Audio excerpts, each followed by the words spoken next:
Is China's new aircraft carrier in trouble?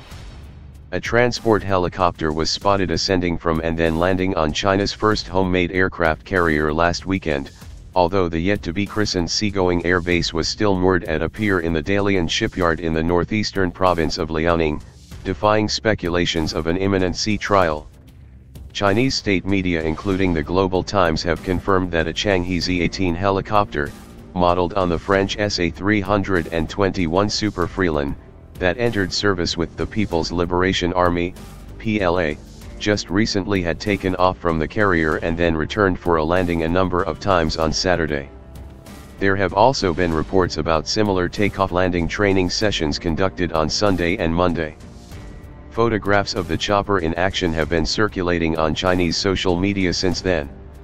Guidance systems on board the carrier as well as the helicopter functioned well, as was the transport of crew and materiel from onshore to the carrier and vice versa, Global Times noted in a brief report.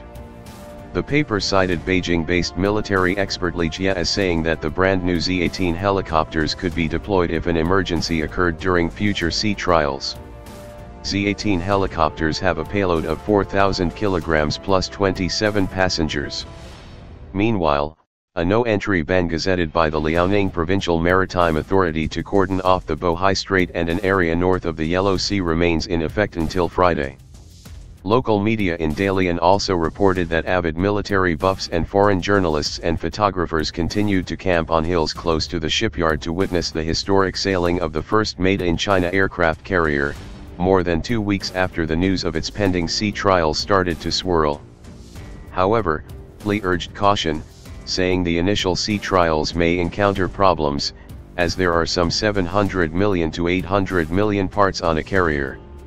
Whether the carrier will return to the shipyard after its first sea trial for follow-up checks and maintenance and the time lag between further trials could be a gauge of its quality and operation readiness for foreign observers. The relatively large chunks of the Bohai and Yellow Seas covered by the week-long navigation ban are also an indication of the PLA's circumspection.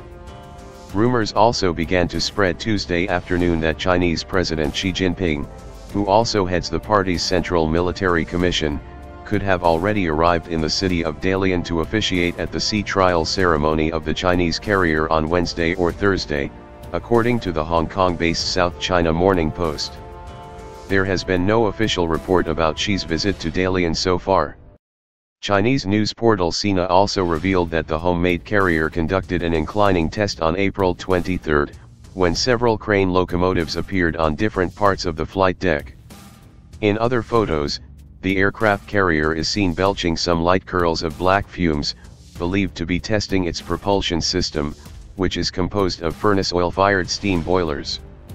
That contrasts with the sight of the Russian Navy's aircraft carrier Admiral Kuznetsov, of the Kuznetsov class that PLA's Liaoning and the new carrier also belong to, being blanketed in filthy smoke when it starts its antiquated engine, sometimes a source of mockery from military fans.